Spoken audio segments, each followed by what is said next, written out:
All right. Welcome in. It's that time of day, that time of night, that time of week.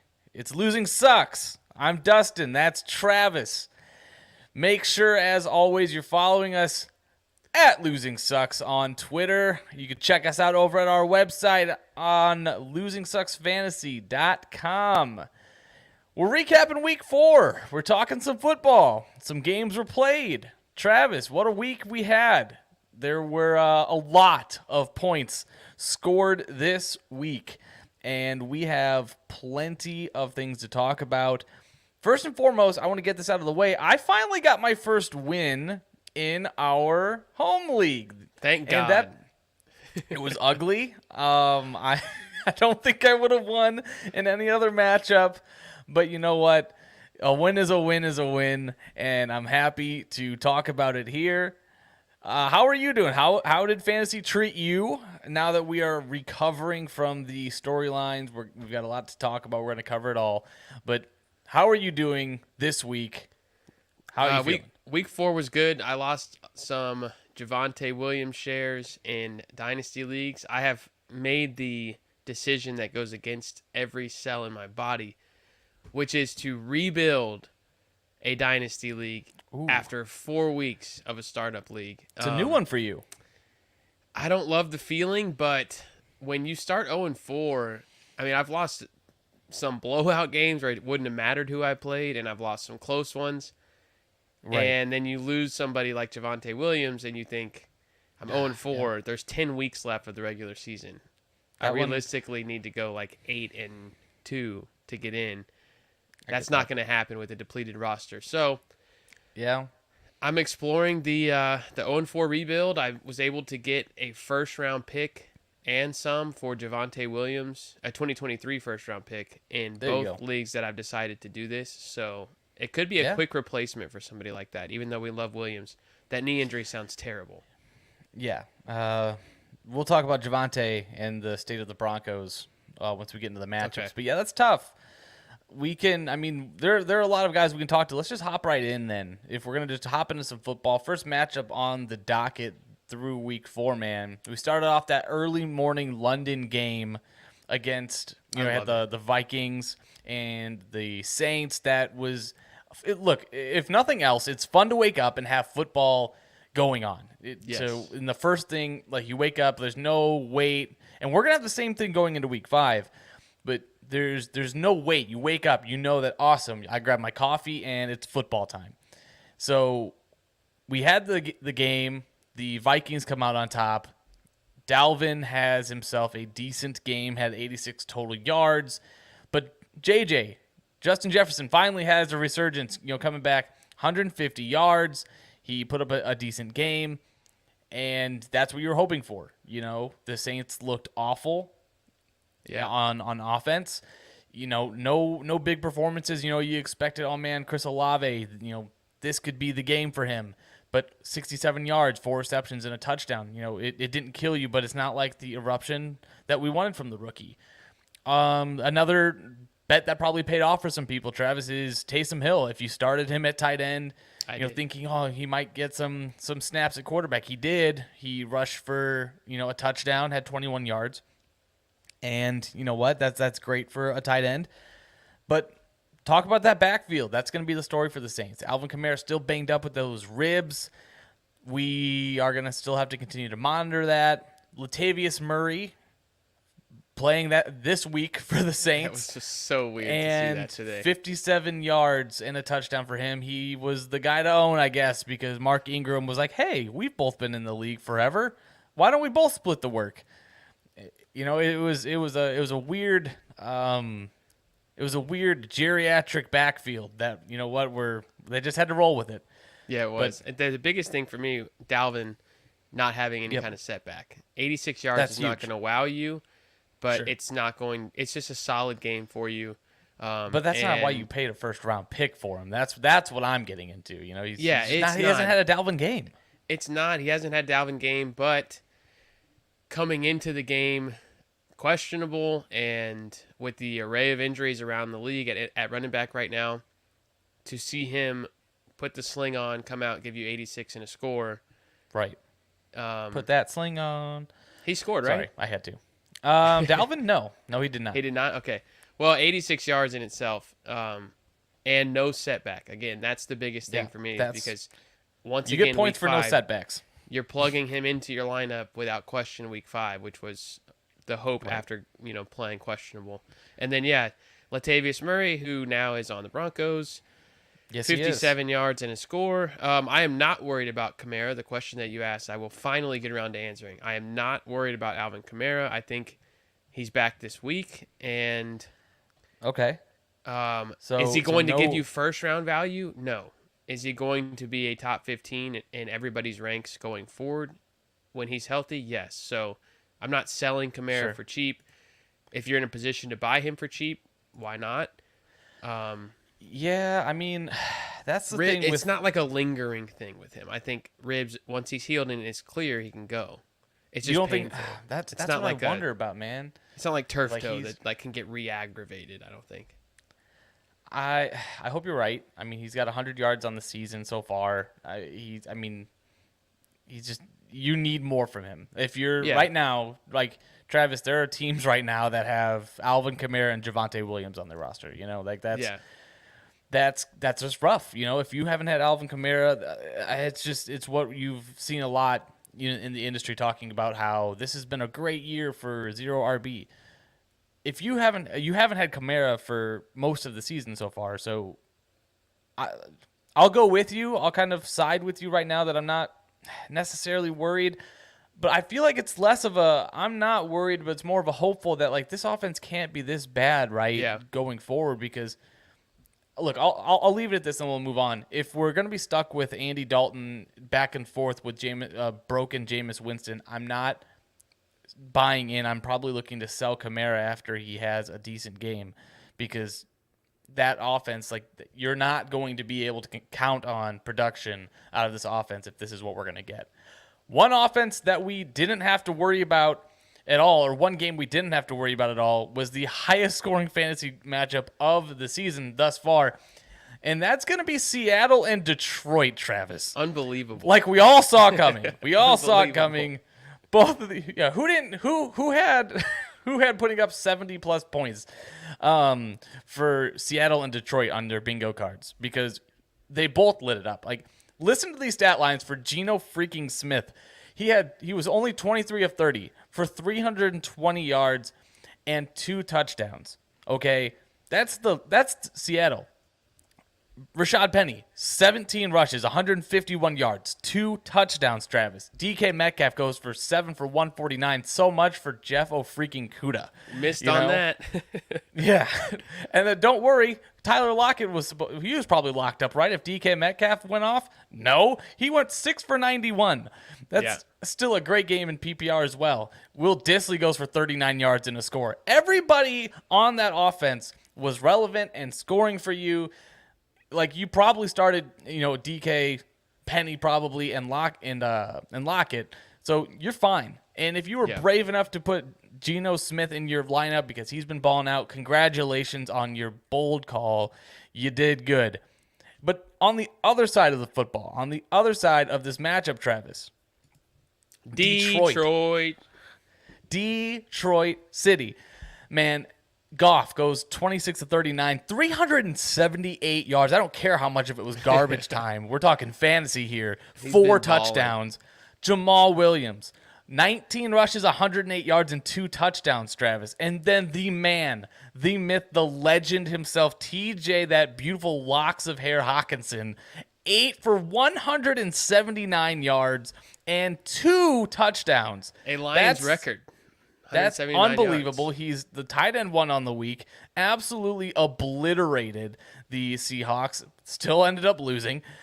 And then Josh Reynolds goes 7 for 81 and a touchdown. I'm telling you, man, you heard whispers all week, Travis, about how, Josh Reynolds, you could probably start him. Amon-Ra, all them are out. TJ Hawkinson obviously going to benefit. Amon-Ra's out. Jamal Williams, DeAndre Swift, you're starting him. He's out. Both defenses are terrible. Both offenses good enough to take advantage of a terrible defense. This is one of those matchups where you're like, okay, this is what's going to make me win my week if I had to start Tyler Lockett. So or a DK Metcalf. I'd be shocked if there were teams that had T.J. Hawkinson starting a tight end and lost. Absolutely shocked. I lost. No. I lost. I would love to see that lineup. I'll have to who post let you it. down? No one let me down. I scored the second highest total in the league, and then got beat by the highest total because he had Goff Kelsey and it was awful. Like I scored 200 points and he scored 215. It was just awful. There were a lot of games like that this weekend. There were a lot of 200 pluses.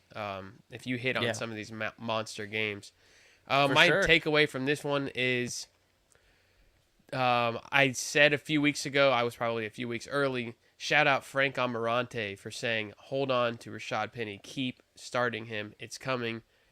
I guess if you keep saying that, eventually it will happen. But 4 weeks into the season, 151 and 2 scores is a monster game. Good. That is a week-winning type week for Rashad Penny as well. You know, real quick on Rashad Penny, I don't think the thing was he is kind of one of those efficient on-the-ground runners. No, he doesn't catch a lot of passes, but the thing was always health with him. Yeah. He has been great the last 10 games he's played. He has, more often than not, put up running back 1 weeks, and that's great. That's awesome. That is exactly a Pete Carroll type of thing. Moving on, though. Hold on. From the hip question that we got on Twitter. What do we got? Are you moving Jamal Williams for DeAndre Hopkins after this week? Goodness. If you move him to the Swift owner for Hopkins becomes your 3-4. Not an every week start, basically. No, you're treating this like a keep using Jamal and try to get a few more wins. Yeah, because I don't have the schedule in front of me, but like you're talking.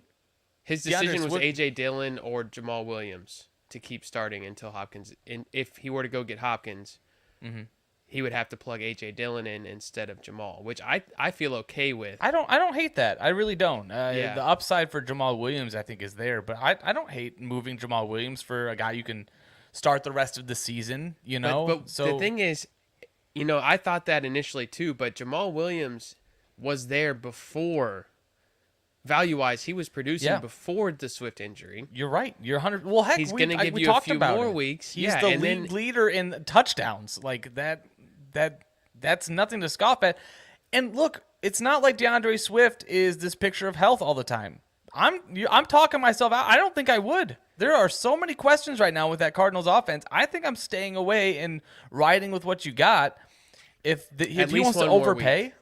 I would, yeah, exactly. Like, get closer. You're talking after week 5. You got a couple more weeks. You have to remember, there's a bye week in there for DeAndre Hopkins. Not to come back. He's coming back in week 7. But get a little closer. Reassess I like next that. week. Right. Because if they don't have DeAndre Swift, they're probably going to get closer and closer to desperate. Moving on, though. Talk about a desperate team, man. You have the New York Jets and the Pittsburgh Steelers playing. This game was ugly right up until the end. 2 quarterbacks ended up debuting for the 2022 season. Zach Wilson coming back from injury. Kenny Pickett coming back from Trubisky. And here we are, man. Zach Wilson didn't exactly look sharp. I'll be honest with you. Most of the game, he went 18 for 36 this game. It was all in that last drive. When he came back, completed, I think it was like 6 passes on that drive and won the game. But 252, a touchdown, 2 interceptions. Kenny Pickett, on the other hand, looked absolutely rough throwing the ball. 3 interceptions. He ran for a couple scores, which probably didn't kill you. You weren't starting him anyway. But did they announce that he'll start this week? Yeah, he's their quarterback moving forward. Wow, man, that was quick. Yeah, when you're not winning games and you feel like you just need a spark, then sure, that's exactly what Mike Tomlin said.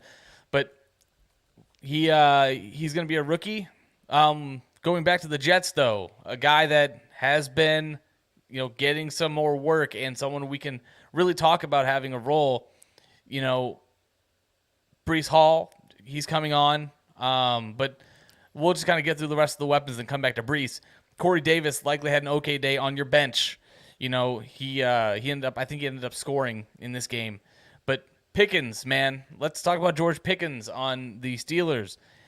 He looks like the favorite right now through at least one game. The second team rep narrative here. Travis, is real. You know, For Pickens me, the comes real in. question is, what are you doing with Deontay Johnson now? You have to hold him. I mean, Do you? look. His name still holds draft type value for a lot of people. Sure, but I don't think it's not going to happen for Deontay Johnson. Like It Deontay is Johnson, not going to happen. It was You don't never think going so? to happen. What do you mean it's never going to happen? He's This year we said, or I said in the offseason, I think the connection with Big Ben was special. It helped Deontay be Deontay.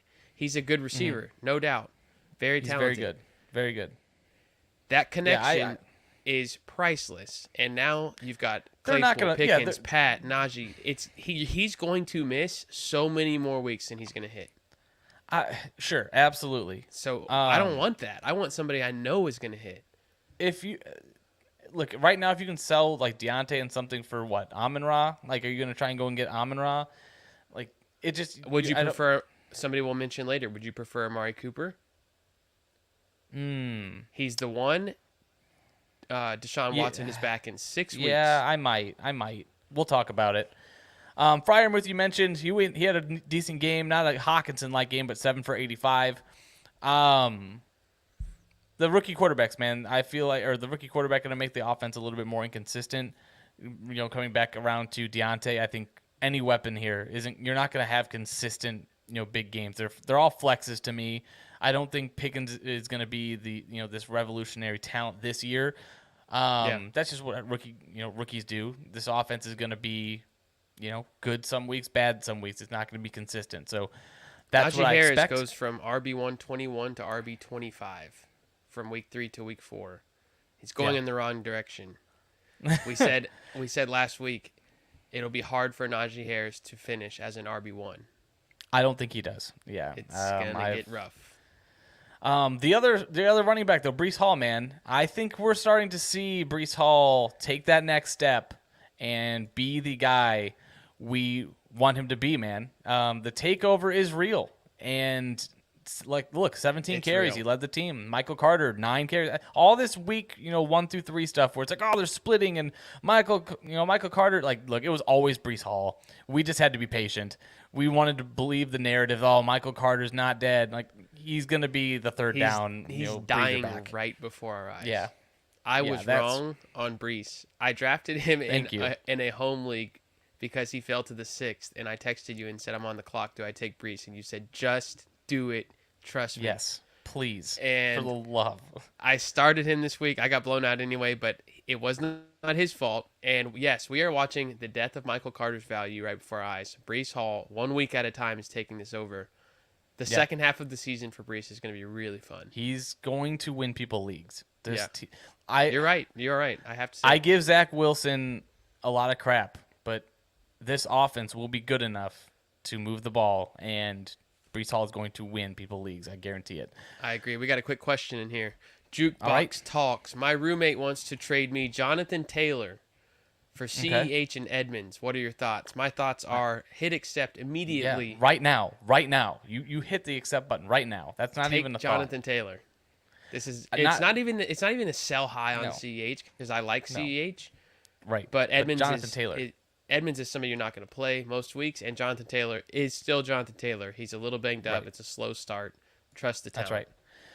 Someone that you're not looking to buy at all are the weapons in the Chicago and New York Giants matchup this week, Travis. This was an ugly game. Justin Fields beat the passing over. Congratulations. It's hard to get worse than 148 yards.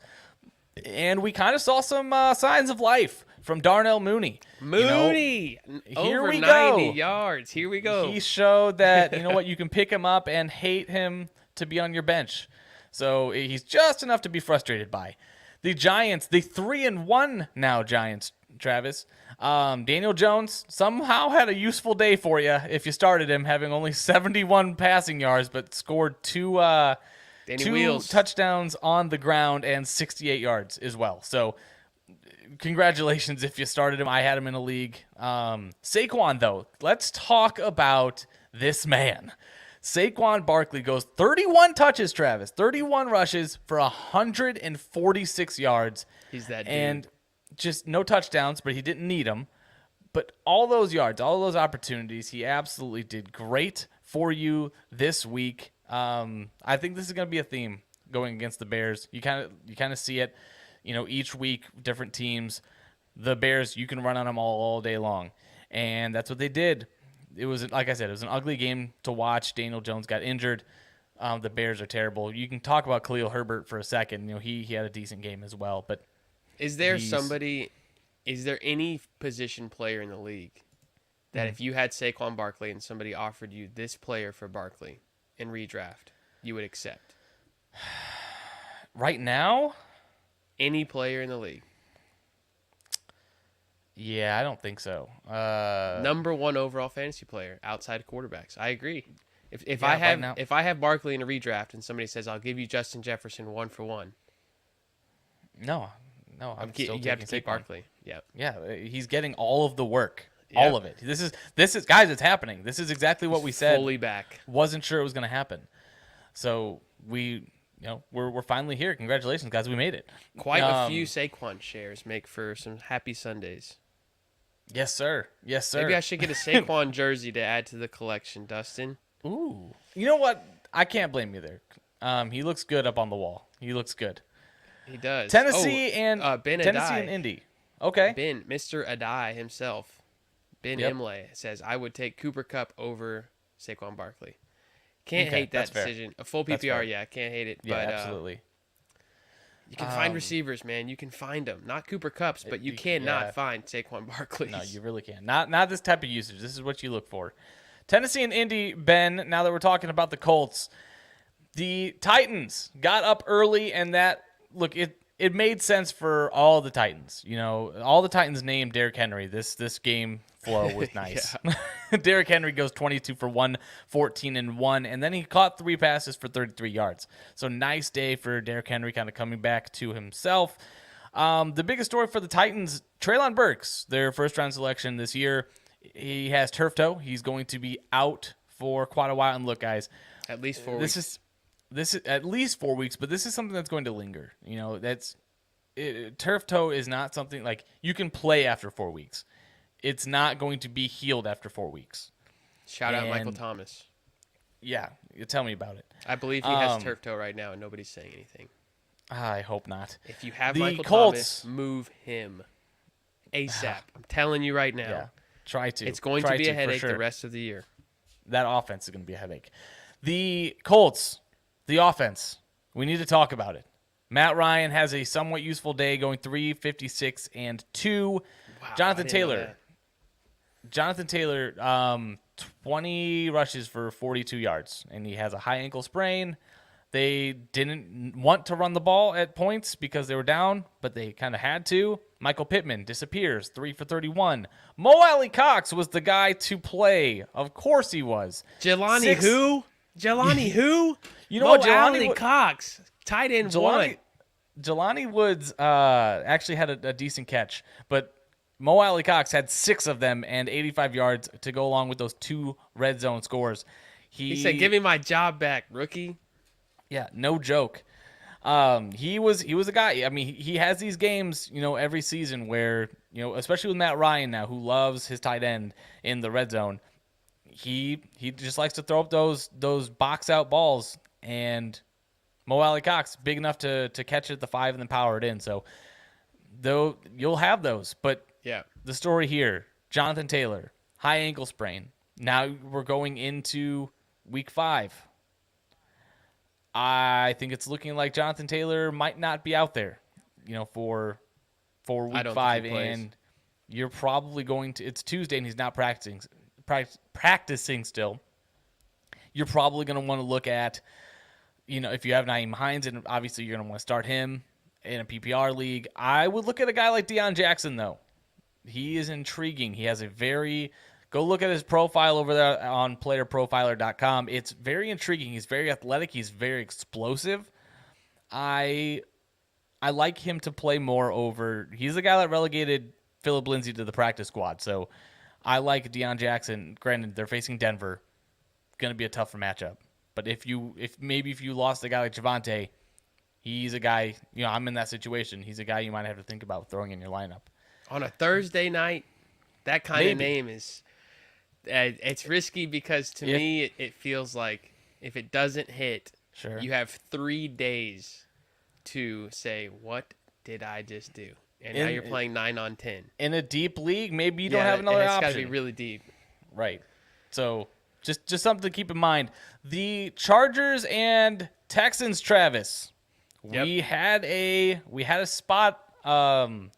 We had an offense here for the Chargers. Resurgence. Justin Herbert looked like himself. 27 of 39, 340 yards and 2 touchdowns. Eckler was the beneficiary of a lot of those targets. He went 13 for 60 and 2 on the ground. He went 6 for 49 and 1 through the air. Mike Williams, 7 catches, 120 yards. And Gerald Everett continues to have nice games. 5 receptions, 61 yards and a touchdown. That's a great week for a tight end. On the other hand, Houston, Davis Mills, 2 touchdowns, 2 interceptions, 246 yards. But the running back for this team, Travis, the running back is what we need to focus on. Dameon Pierce. I was not high on him coming into the draft. I thought he was going too high, but 14, 131, and 1 makes me look stupid.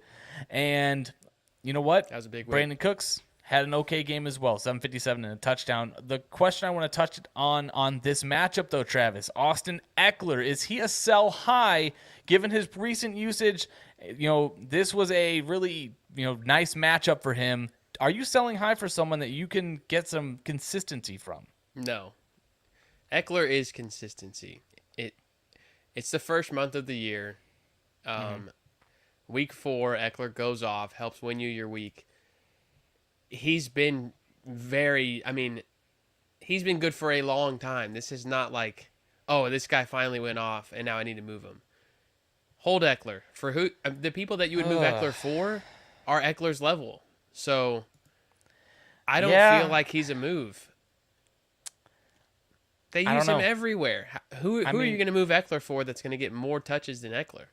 I mean, it's not so much the touches, it's the usage, it's the red zone stuff. He's not their only. I want all over the field. I hear you. I mean, look. So my question is, do you think he's going to have this type of production moving forward? Because he hasn't had it the first 3 weeks of the season. Is the question. He hasn't been. I think we look back and say and see Eckler have 15 touchdowns. I think he's gonna. You still think he's gonna have 15 touchdowns? Yeah. Okay. He's got. I mean, because he gets them in bunches. That's true. I mean, I'm not saying like just take anything for him. I'm saying like go. Can you get like? Let's look at the top guys. I mean. Really, everyone kind of sucks right now. So if you can package Eckler and something maybe go get Saquon. Can you go get Eckler? You don't think so? You don't think you can go get Saquon? No, I don't think you can go. Saquon's not being sold right now. I don't think, and not in redraft. Interesting. Okay. All right. I mean, I wouldn't. We just said he's a number 1 overall player. I agree, but I'm saying like if you can get someone to sell you Saquon for. Yeah. If you can get somebody to do that, sure. Right. Looks great. Like, hey, I've got Michael Thomas and Austin Eckler. That's the only type of player that you would accept a deal for Eckler for, I think. Yeah, you need that type of player for sure. The other running back that it has been just exploding was in this next matchup, Travis. Cleveland and Atlanta. QBs were a non-factor. I don't even want to talk about them. But Nick Chubb, man, 19, 118, and 1 continues to roll. Kareem Hunt had an okay game. David Njoku gives you 73 yards. Amari Cooper was an absolute no-show. And then you have Atlanta, who threw it 7 times and ran it a bunch. Yeah, Amari Cooper will do that. He's done that his whole career, where for sure. He'll have 2 or 3 good games, and then all of a sudden you feel good about him. Maybe you trade for him, and then he gives you a bagel. But we'll talk more Amari Cooper coming up. Kareem Hunt is unfortunately looking a lot more, and I think you said this after week 1, he's a lot more touchdown dependent than we want to say, especially if you're not in a PPR, a full PPR, even half PPR. Right. Hunt is not kind of making you happy. Yeah, he's a flex, and the upside is so low when Chubb is healthy. And it's hard sure. to stomach that because you see the name Kareem Hunt and you think, oh, he's a 15-point guy in half PPR. And he Right. is only if he scores. If he does not For sure. score, he's not hitting that mark. So, For sure. You know who else isn't scoring, though?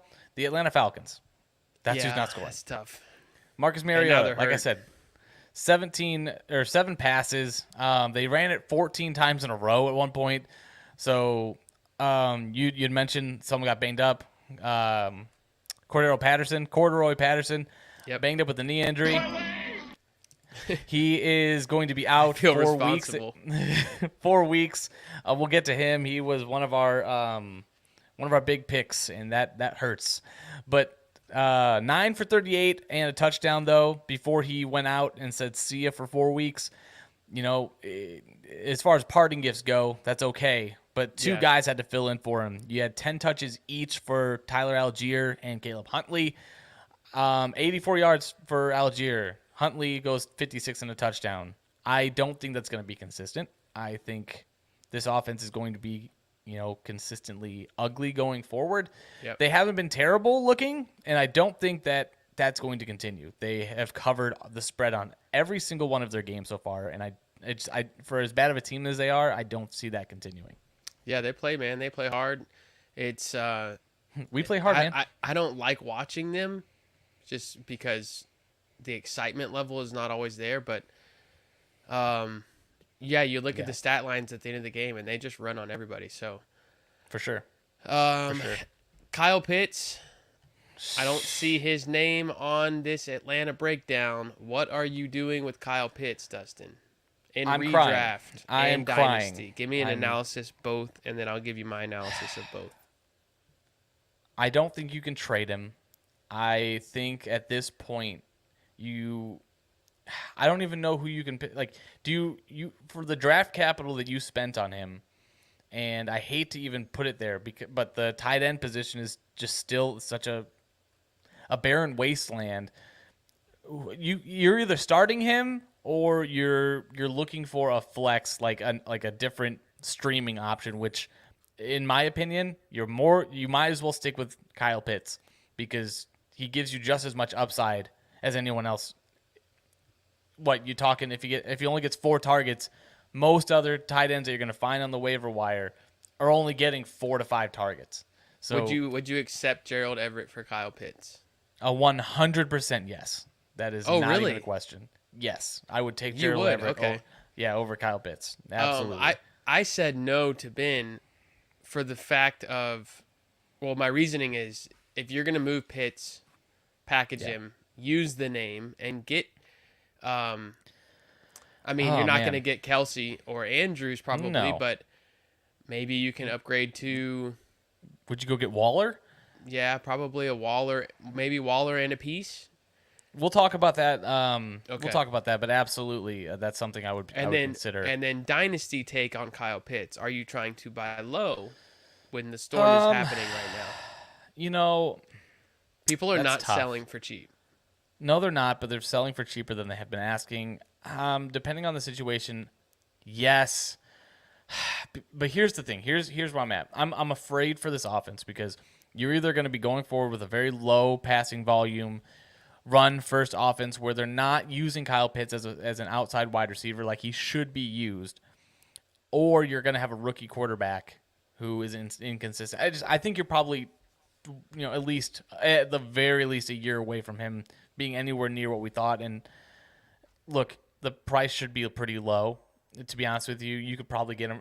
I would give up a mid-range tight end and a back end first maybe for him right now. Okay. If they're still trying to ask for a king's ransom, I wouldn't pay it. All right. Moving on though, Washington, Dallas, NFC East matchup.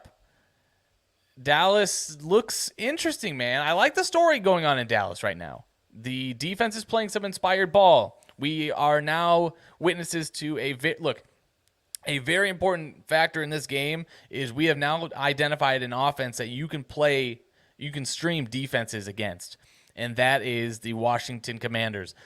Carson Wentz only goes for 170, a touchdown and 2 interceptions. Antonio Gibson, 16 touches, 63 yards. and there's a storyline brewing about Brian Robinson being activated. He's not coming back right now, but they have 3 weeks to bring him back. So this man got shot in the leg 3 times. Yeah. He is not ready to play NFL football yet. There is no way. I don't know, man. We'll see. It has been 1 month. We'll see. We'll see. Or maybe 6 weeks. It's been a little bit longer. Jahan Dotson though finds the end zone. Look, I wasn't aware of this. I put together this graphic for Terry McLaurin. But Terry McLaurin, man, we can talk about him real quick. I was wondering, are we worried about him? You know, scary bad Terry, all this other good stuff. Look, Jahan Dotson now has a hamstring injury, and he's out for a few weeks. Oh, really? So, yeah, he pulled up lame. He is out, and Scary Terry has been bad. He went 2 for 15 this past week, but I don't expect that to continue. Washington I think they have a pretty good matchup coming up. I'll have to look, but isn't it? Oh no, I forgot who it is this week. I'm not sure. I'd have to look. But Washington, you still have Curtis Samuel. Fire him up. Terry McLaurin, fire him up. Look, as far as consolidation of weapons goes and consolidation of targets, that's what you want. You know, you hate to see a guy get injured, but that's what you want for an offense. So no real concern moving forward, at least for the next few weeks for Terry. It's at least he gets Titans at Washington. Oh, that's going to be nice. That's going to be nice for sure. Dallas, though, this quarterback keeps these guys relevant. It's almost like you saw that. It's almost like you heard somebody say Cooper Rush is underrated. CD is far from done. Look, Cooper Rush got undefeated. Laughed at, called a clown. Tomatoes were thrown at me when I said Cooper Rush is slept on. CD will be fine. I had to hire the guy to come to your house to throw tomatoes at you. It cost a lot of money. It's one of my favorite wins and victory laps of this young season is Cooper Rush is fine. CD Lamb is fine with Cooper Rush. If you look at those comments, you would think we lost 50 followers that night by that tweet. Sure. I mean, look, Cooper Rush, like I said, he keeps guys relevant. He didn't have a monster game, 223-2, but they won the game. CD Lamb goes 6 for 97 and 1. But here's the storyline that I want to focus on in this matchup. Ezekiel Elliott, again, 19 for 49, no touchdowns.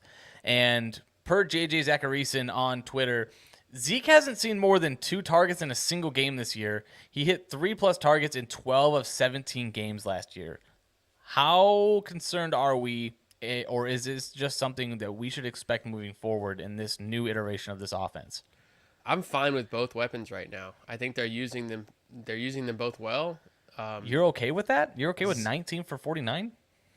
It's the usage. I mean, you can't predict them popping off a 15 or 20-yard run or falling in the end zone. Like, I just want the touches. I just want the guy who's touching the ball 20 times. But I mean, it's been really inefficient, man. 19 for 49. Well, okay, so but to me, what that tells you is the volume's there, better days are ahead, and then if he does have one of those 80 and a score games with 20 touches, then you can move him. I'm still starting Zeke in most places, especially with how thin running back is getting. Yeah, I mean, and I'm fine with Pollard too. Pollard is always, he always does well. Yeah, I'm interested. I want to take a look to see how their touches were. I mean, Tony Pollard moving Zeke. You're not going to sell him for nothing.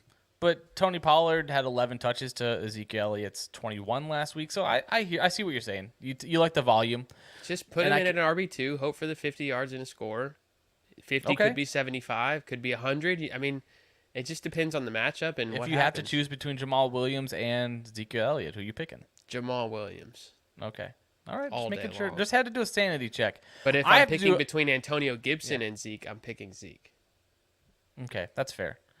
I have to kind of check myself at the door, Travis, because I did a little bit of a victory lap, a little bit too early. I knew this was coming. I probably should have checked it though.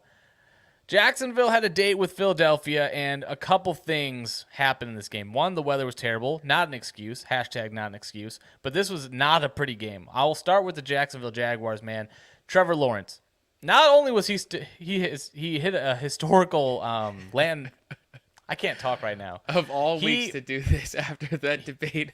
After I go off and say Trevor Lawrence is the real deal, I'm not going to look. By no means is this like, oh, this is who Trevor Lawrence is. The game was awful, okay? Yeah. Passes should not have been thrown in this game, but he was 11 of 23, 174 yards, 2 touchdowns, but an interception. But here's the thing: 4 fumbles lost in this matchup, and just by him. That's Impossible. That's the most this century. And that's why people are out on Lawrence, because of his fumbles. Right. I told you so. Look, he made some mistakes. I don't want this so much to be about him. It was a bad game. I think we're going to see better games moving forward. Yeah. Sticking with the Jaguars though, Etienne and Robinson. This is a storyline. I don't want to make so much about it because they went towards Etienne in the passing game a little bit more. Both of these guys only had like 3 rushes. So I'm not going to sit here and say, oh, Etienne's definitely taking over. But here's what I am going to say. They're starting to trust him more, and in the ways that they're using him, they're getting him in space. I like that. What I don't like is Jamal Agnew getting 2 touchdowns in this game. The 2 passing touchdowns by Trevor Lawrence went to Jamal Agnew. He is a part-time favorite of Trevor Lawrence, and I don't. A Jacksonville Jaguar. He's a Jag through and through. He is just the epitome of being a Jaguar. You're happy to have him in best ball, but other than that, you can't rely on the guy. There's always a random Jaguar that ruins fantasy days for everybody else. Yep. You try to sift through their weapons for the last 5 years and find reliability. You plug and play somebody. You think, all right, Christian Kirk is that guy, and Christian Kirk is that guy. Yeah. And Robinson's most fine. weeks. And then you start ETN, and maybe you plugged in Zay Jones, who was hot, or I think he was hurt. Marvin Jones, and then it's Agnew. It's like, come on, man.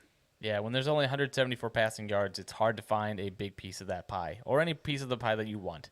Yeah. But right now, man, the story that I really want to stick with, though, with this matchup, and this team is just one of my favorite storylines of the entire season, is this inspired Philadelphia Eagles team.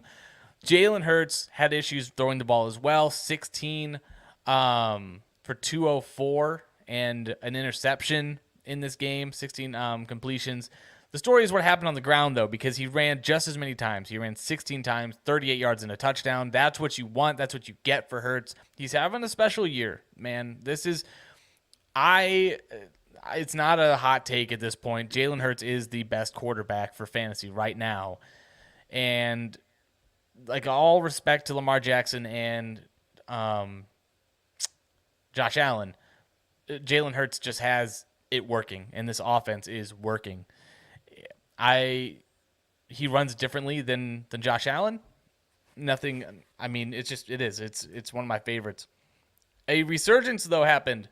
Travis, Miles Sanders goes 27, 134 and 2 in a game where they had to run the ball, and he had 2 for 22 through the air.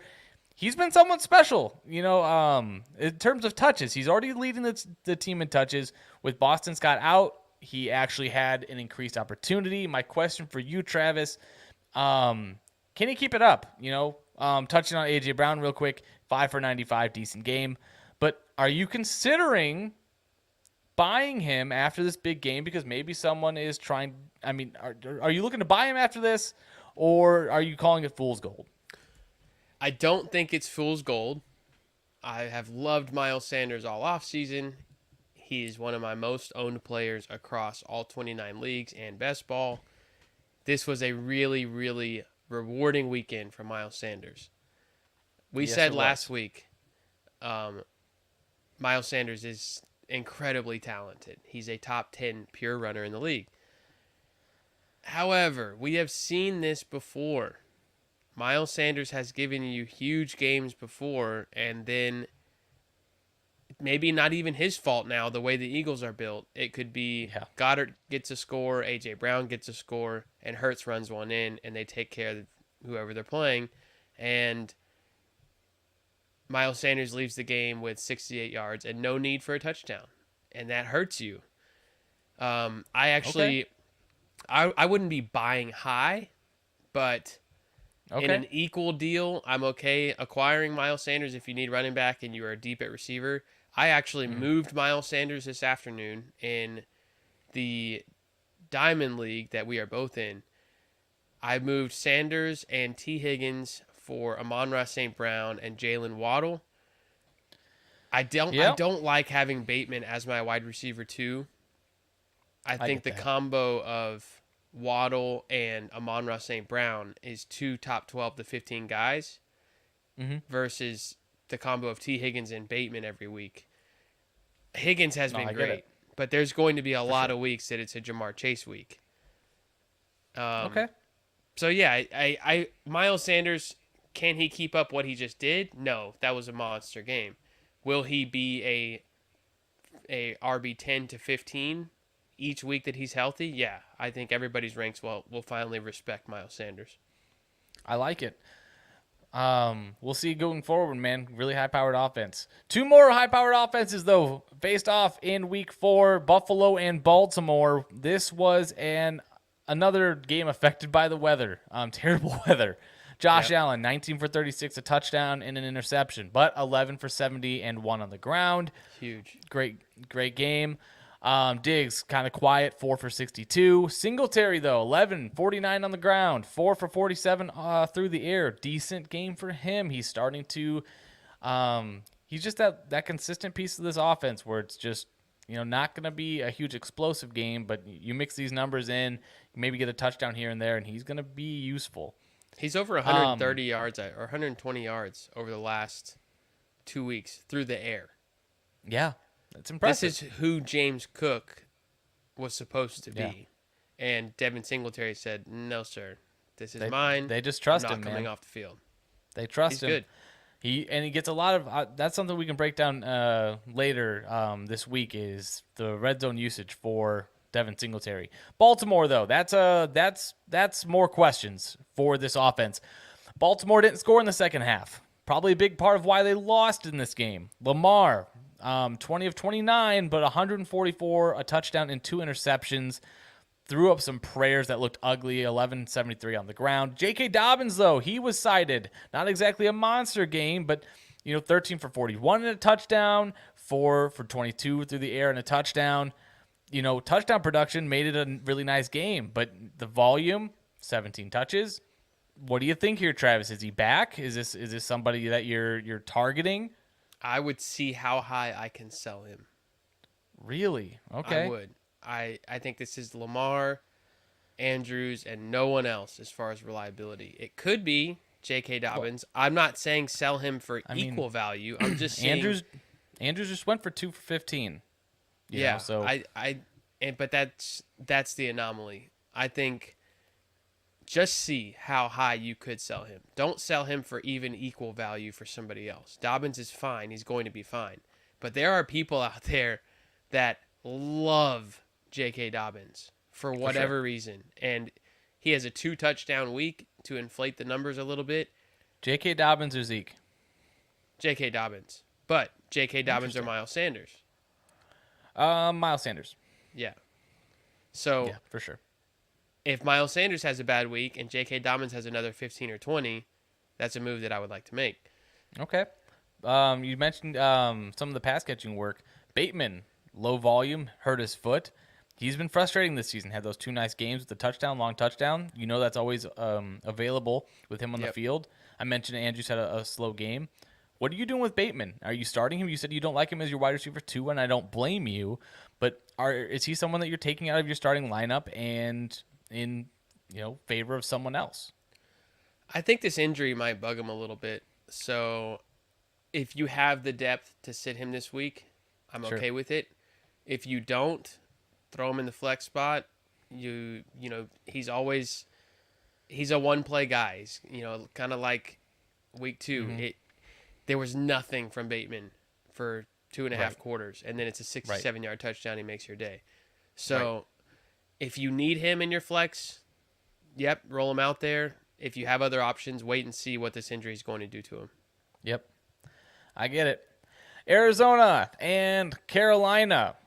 Man, I got to tell you, both of these teams make me sad. If you watch this game, one team does have to win, but I did not enjoy watching this game. They Kyler, suck. 23 of 32, 207, two touchdowns, and one interception. He goes 12 for 26 on the ground. I think those stats make it look a little bit rosier than it actually was. Hollywood goes 688 and 1. Ertz, 6 for 47 and 1. So the pass catchers that you were definitely starting in this game on the high end, at least they didn't kill you. Dortch, Rondale Moore, absolutely just shouldn't have been in your lineup. But you know what? Some people wanted to fly high on the Dortch one more time, and he killed you. Yep. Carolina, man, what a dumpster fire. And we can talk about this for a brief moment. Baker Mayfield, awful. CMC, thank God he can catch the ball because he went almost nothing on the ground, 8 for 27. Then had caught 9 balls for 81 yards and a touchdown.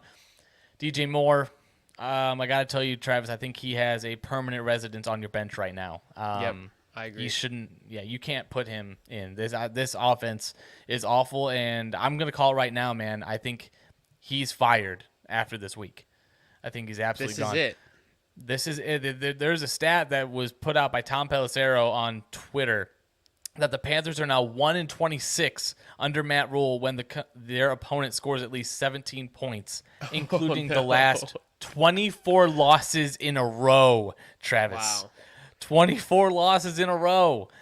I mean, that is mind-blowing. You got to get him out of there. I saw out there was Matt Rule has lost the locker room. When you I read wouldn't- that, it's over. Man, at this point, I wouldn't be shocked if they changed the locks to the locker room. Yeah. Okay, like no, man, you do your work from your van. Like you don't come in the building. Like it's like that video of the Jets player. Like his badge doesn't work. Yeah, like that needs to happen to Matt Rule this week. Like, hey guys, I'll just work remote from the home. I'll just coach from my couch. Yeah, it's a joke. My 20-second reaction to this one is Kyler. I think 3 out of 4 games has had 3 points or less at halftime. And finished with over 20. It's a wild ride. It's not fun to watch. Hollywood Brown does it again, looking very consistent, looking well worth the price of the 5th-round pick. And Christian McCaffrey, this is why he was our 101. If it's not working on the ground, he becomes your wide receiver 1 on that team. 9 for 81 is Amon-Ra St. Brown type stuff. So he's as good as it gets as far as just a pure football player in the league.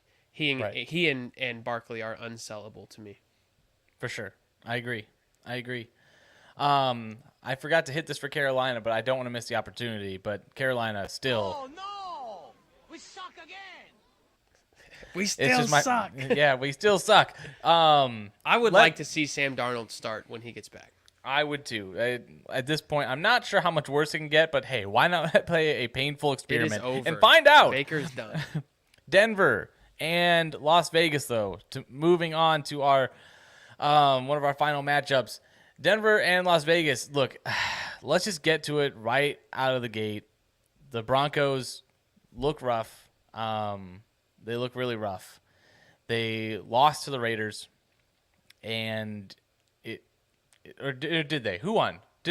Raiders won. Raiders won. Won. Jeez, I lost my train of thought there.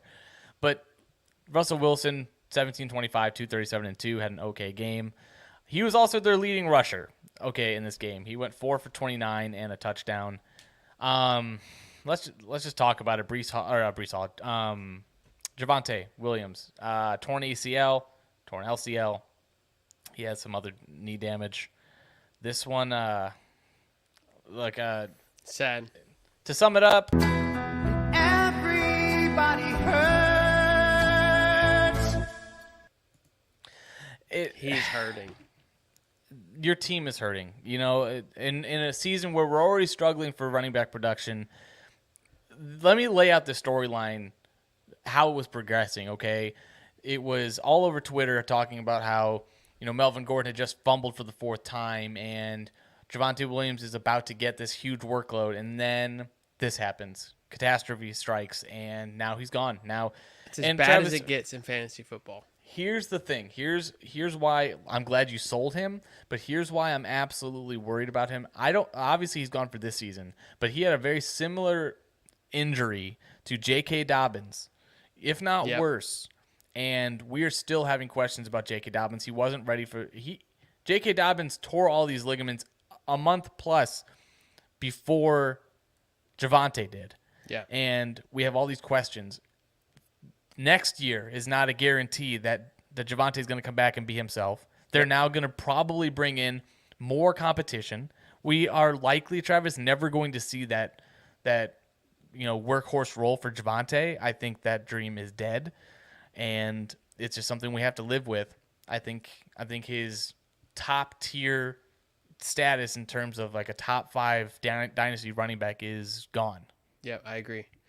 Do you think they go back to Melvin Gordon or give Mike Boone some touches? Ben, Both. I think it's going to be a little Melvin, a little Mike Boone, and maybe even a little Latavius Murray. But It's not obviously, pretty. if I have Melvin Gordon, I'm flexing him this week. Yeah, for sure. And They've got the Colts. see what so happens. Yeah. Thursday night. Yeah, I think you start. They're not going to just give Mike Boone or Latavius Murray really Right. decent work right out of the gate on a quick week. Melvin Gordon will get probably 70% of snaps. Right. Judy and Sutton both scored and had nearly identical stats at about 50 yards, 52, 50, or 53 and 54 yards and a touchdown. Las Vegas, though, had no problem moving the ball. Josh Jacobs had a career day, 28, 144, and 2. You might have mentioned that I skipped over Derek Carr because he didn't do jack squat. Devontae Adams, though, goes 9 for 101. And Mac Hollins comes back to earth, 3 for 33. Darren Waller, he's the storyline. He's probably the relevant character here. Are we worried about Waller and his status? Now it's 2 weeks in a row, 20 yards. Are we panicking? I'm not, because I watched a lot of this game, and they want Darren Waller to get involved so bad. If you have Kyle Pitts, are you trying everything you can to get Darren Waller? I would take Darren Waller. I'm not going to give you Pitts and another starter for him, but I would take Darren Waller over Pitts 1 for 1.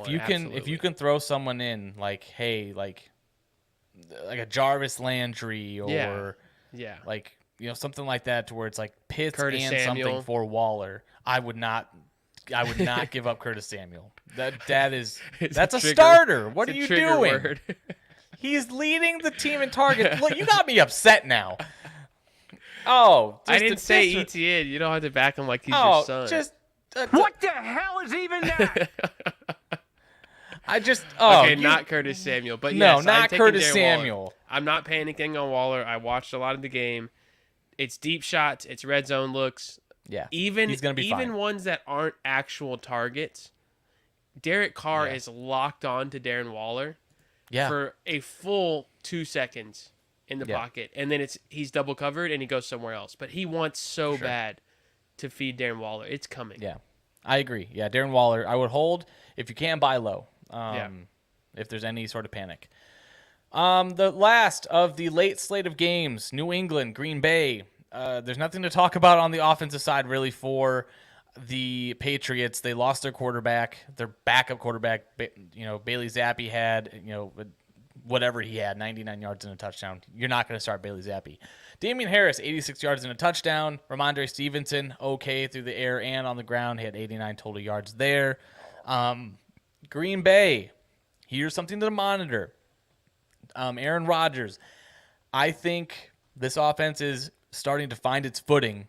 Aaron Rodgers goes 251 for 2 and an interception. Dillon, 17 touches, 73 on the ground. Aaron Jones, 16 carries, 110 yards. But it's the passing weapons that I want to focus on here, Travis, because Lazard goes for 116 yards. Romeo Doubs had the touchdown, but he dropped another touchdown that should have been a long bomb. Yep. I think, Travis, we are starting to see these two passing weapons. Why I'm expecting, look, if there is a buy low window at all, right now I would consider his value for Romeo Doubs, depending on what you can get him for. If you can get Romeo Doubs cheap, I would go get him, because what you're seeing now is not that Aaron Rodgers. Awesome. Aaron Rodgers is trusting this kid to make plays, and he just hasn't made all of the plays yet.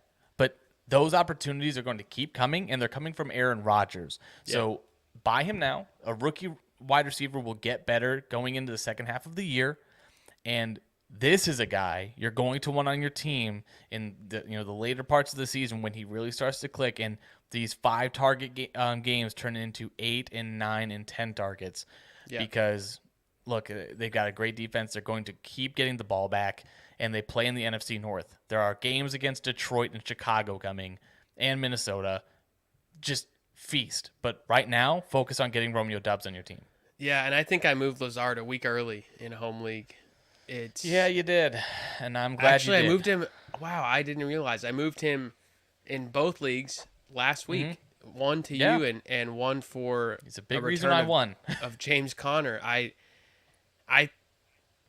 thin at running back. I thought getting James Conner for Jeff Wilson and Lazard long term is a good deal. It's not terrible. James Conner, the usage is there. Maybe the production is coming, but Alan Lazard is just somebody you want in your lineup because he's fun to watch, just like Romeo Doubs. For sure. Yeah, that's Green Bay this is exactly what we said about Green Bay in the offseason is we're fading Aaron Rodgers in fantasy because they are just going to do what they need to do to win the game. Everything is so controlled. They're not trailing for I bet they trail maybe like 20% of the season. They're going to be neck and neck or leading a lot of games, and 2 very effective running backs. I love the fact that Lazard and Romeo are basically the only 2 is why they are so going to be so good because of Rodgers' accuracy. But Rodgers wise fantasy, like if he has a 25-point week more than once or twice this year, I would be shocked. Sure. I think it'll come. Like I said, he plays in a weak defensive division, so plenty of opportunities. Those games against Detroit look really, really juicy coming up. Let's talk some Sunday Night Football because this game had some flashy plays. We got a couple games to wrap up before we get to our big picks. But Kansas City, man, I don't think Patrick Mahomes is of this earth. He hasn't been. He's still absurd. He didn't have a monster game. He had 3 touchdowns and interception. He had 249 yards, 4 for 34 on the ground. But look, go back, watch the highlights of this game. You're not going to be disappointed. I don't think we have to sell Patrick Mahomes on this show. CEH, though, is the more interesting story here. He continues to score 19 for 92 on the ground. He added he was the recipient of a ridiculous play. Isaiah Pacheco is another intriguing spot here. The broadcast is all over him. They're talking about how much the coaching staff loves him. He has 11 carries in this game. Kelsey was himself as well, 9 for 92 and a touchdown. Yep. Tampa Bay, Tom Brady, 39-52, 385 through the air and 3 touchdowns. Looking good. The passing weapons, once they're getting healthy, man, I think he's going to be able to have these games. The running back usage was a little off on this game. I think because they were trailing both of these running backs. I mean, no rushing utilization at all, really. They combined for 12 receptions, 6 carries total. Leonard Fournette missed a block on a drive, and then Rachaad White took over after that on that drive. So are you concerned at all for Leonard Fournette? Nope. Okay. Quick and easy. I like it. Mike Evans, 8 for 103 and 2. This was a great game for Mike. Monster. So we can put any rest or any worry to rest for him. Real quick, I want to talk about CEH. Is he someone that you're looking to sell high on? That was the whole narrative coming in. Or, look, are you convinced that they still want to get this guy touches? If CEH is healthy, he will be very involved. Yep. This has been This has been true about him since they drafted him. They want him to be very involved. Yep. I so Ben makes a good point. He makes a good point. If CEH gets banged up, Pacheco could be RB1. Pacheco would be the moon. Top. Yeah, he's a top 10 guy. So maybe you go buy low on Pacheco right now. And play the long game just in case. Especially if you have CEH, go get your handcuff. For sure. Monday Night Football last night. Let's talk about this real quick. Yuck. This game is disgusting. The Rams look broken. And other than Cooper Kupp and Tyler Higbee, there's no one on this team that you can feel good about. 14 for 122 for Kupp, 10 for 73. He's a tight end 7, but he leads the league in tight end targets so far this year, Travis. Wild. That sounds like a wild. workhorse. Yeah, the original workhorse tight end. You got it in here. O-line, it's terrible. It really is. I mean, Akers and Henderson can't get anything going on the ground. Good question here. Are we dropping Allen Robinson? My answer is gross. Yes. I'm going to say yes. If you can, drop him and pick up Van Jefferson. Are we Really? there? Is that? Yeah, because he's been banged up. I think he's going to come back at some point. Look, it's hard to get worse than Allen Robinson has been. I'd take Mooney over Robinson. I can't even. Oh man, why do you have to say those things? I would. Darnell Mooney. Yeah, it's he's the one on that team. Yes, it's been ugly. It can only get better. There put up a many... 90 plus yard game. Stayed in the stadium for an hour after. Full pads, just catching balls from the jug. It's the full pads narrative. It was those are things that you like to see, and that means I'm still bought in. I still want to produce here. I'm not checking out. Right. Let's go. For sure. Whereas Allen Robinson, at some point, he's out there running marathons around the field. He's going to be mentally checked out. We just saw it in Chicago. He plays the entire game, but there's nothing there. Stafford is scared for his life, and then he locks in on Kupp, and that's the story you have to keep in your mind when you're thinking, okay, maybe this is the Allen Robinson game. It's not. It's the Cooper Kupp game. That's it for the Rams. I don't want to talk Rams anymore. It was San Francisco. Debo looked himself, and Jeff Wilson gave you a solid performance. That's really it. George Kittle gave you precious little, 2 for 24. Debo gave you 6 for 115 and 1. Jeff Wilson, 18 for 74 and a touchdown. I mean, other than that, it's kind of carte blanche. There's not really much to say there. It was an ugly game for the Rams, and the 49ers did enough to win the game. Jimmy G just wins games, people. Yeah. Jimmy That's handoff. That's he right. just wins games. Just win, win, win. That'll do it for the matchups. On to the big picks, though, Travis, because the big picks are what we're here for. We are very good at it. We checks notes 1 for 8 we suck. this week. We are suck terrible. At this. We are really it makes me want to scrap it all together. We need to find a new start segment. Picking these guys will suck, and then maybe they'll do good. Justin Herbert, 21 points, QB9 on the week. That is a loss. Cordarrelle Patterson gets hurt. The curse of the big picks. Loss. Tyler Lockett. He didn't kill you. Pretty decent game. DK Metcalf was better. Tyler Lockett as a big pick is a loss. Pat Freiermuth, 12 points. Needed a touchdown to make it happen. It did not. For you, Dustin, Josh Allen, 24 points, QB5 on the week. That is not a big pick. Jamal Williams, 23.4, RB5 on the week. Yes, that is a win. I'll take it. Followed by Amari Cooper, 1.4 points and a half PPR. Nope. That's a no. Hayden Hurst, we already talked about on Thursday. Got a touchdown, but not enough volume there. We go 1 for 8 again. We rock. Killing it. On to buy lows. Really quick. Amari Cooper, someone you want to target after a terrible game, but back-to-back 10-plus target weeks and 16-plus fantasy points. I think he's someone that you want to go after. Michael Pittman, he had 2 back-to-back terrible outings, but I think this offense will get itself together. Look, if anything, I'm not going to say losing Jonathan Taylor makes this team a better team, but I think that makes them have to throw the ball more, which is what you want for Michael Pittman. If you're going to have to pass, it's got to benefit somebody, and the wide receiver 1 on the team is the guy. Go A.J. buy him. Dillon. Go buy Pittman. For sure. A.J. Dillon is our last buy low. Look, the usage is there. The fantasy points are not. Follow the usage. He's what we like to say on these shows. He's only one ligament away from being a league-winning player. But these stat lines, I mean, they're not exactly overwhelming. He hasn't scored double digits for you in a few weeks, in half point, I'm assuming. And I think it's going to come. Like I said about the Packers, they have a cake schedule in their division, so watch out for those matchups. But AJ Dillon, buy low. That's someone you're going to want to check out. Travis, we've got some questions from Twitter that we need to get to before we wrap this show up. We do. I put out a tweet about an hour ago. What is a tough choice or dilemma you are facing right now through 4 weeks? JD Pollock, one of my home league boys. Who to sit each week between Cooper Kupp, Mike Evans, Christian Kirk, and Cortland Sutton?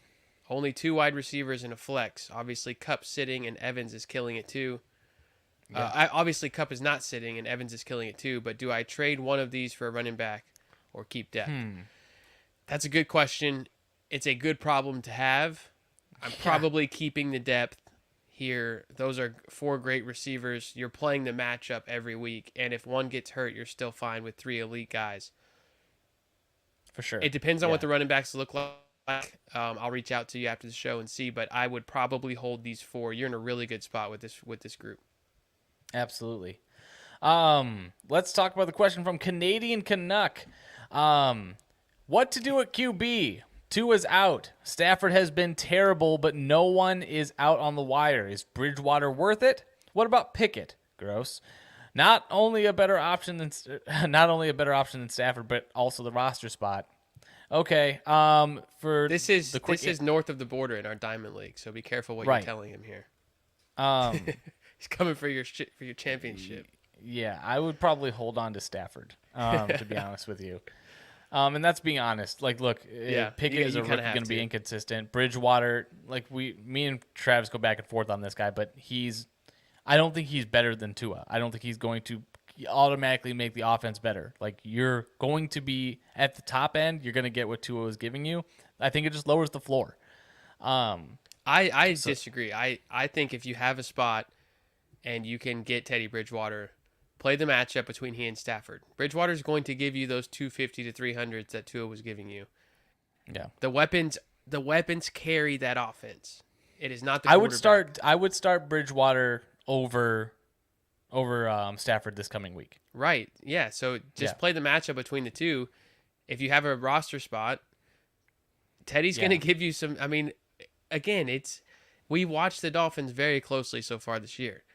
A 7-yard slant is on any play could be a 60-yard touchdown. Yeah. The Rams don't give you that upside. Everything the Rams do, they have to work so hard for. It's awful. So Teddy B over Stafford is not crazy right now at all. No, not at all. The final question, Travis, is this is from Mr. Seaway Science. I need one of these guys in Superflex because I feel like I can't trust Stafford. The guys are Pacheco, Landry, Claypool, or Dotson. Well, Dotson's out because he's injured. Pacheco, I don't know that you can trust him. Landry versus Seattle, or I think Claypool Dobbins is Buffalo. Part of this as well. I think Dobbins is currently in that Superflex spot. Okay, so you're then I'm deciding going with between Dobbins. Stafford and Dobbins. I'm probably going Dobbins because Dallas leads. I think they lead the league in sacks right now, and the Rams have given up the most sacks, I believe, in the league. So, I will go Stafford. I'm always going to err on the side of a starting quarterback in my Superflex. I don't blame you. I think Dobbins versus Cincinnati. It's hard for me to say that, man, but Stafford has been so bad. He's the quarterback 30 on the year. I don't know that he gets it together to face Dallas and beat them there. But they're at home, so maybe. I'm not going to sit here and say, you have to start Stafford, because that's not been the case so far. Oh, we did it. We sprinted. We got here, Travis. What a great show. Ran a little bit long, but a lot of good info here for the people. Thank you, everyone, for listening. Thank you for watching. Make sure you're following us on Twitter. And check us out on Thursday for the preview for Week 5. Good luck, everybody out there. Good luck on the waivers. Hopefully, y'all stay healthy. And as always, losing sucks. Don't do it.